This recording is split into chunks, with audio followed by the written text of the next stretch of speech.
ماں کی قربانی کی لازوال داستان۔ وہ بچہ روز صبح جلدی اٹھ جاتا تھا۔ اس کے اسکول کے جوتے پرانے تھے مگر خواب نئے۔ گھر میں اکثر چولہا خاموش رہتا تھا مگر ماں کی آنکھوں میں ہمیشہ دعا ہوتی تھی۔ وہ بچہ نہیں جانتا تھا کہ اس کی ماں اپنی روٹی اس کے بستے میں رکھ دیتی ہے۔ اسے بس اتنا پتا تھا کہ امی ہمیشہ کہتی ہیں بیٹا محنت کرنا، اللہ راستہ بنا دیتا ہے۔ اسکول میں وہ سب سے خاموش بچہ تھا۔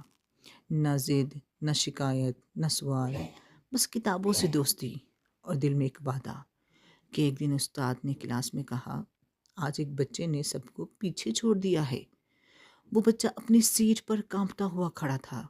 نام پکارا گیا، پورا حال تالیوں سے بھر گیا۔ اس دن اس کے ہاتھ میں سرٹیفکیٹ تھا اور آنکھوں میں امی کی تصویر۔ وہ دوڑتا ہوا گھر آیا، دروازہ کھولا، ماں چولہے کے پاس بیٹھی تھی۔ بچہ خاموشی سے سرٹیفکیٹ اس کے ہاتھ میں رکھ دیتا ہے۔ ماں کی آنکھیں بھر آئیں۔ وہ بولی نہیں، بس بیٹے کے سر پر ہاتھ رکھ دیا، اور وہ لمس ساری کامیابی سے زیادہ قیمتی تھا، کیونکہ اس گھر میں خواب پورے نہیں ہوئے تھے، وہ بیٹے نے بنائے تھے۔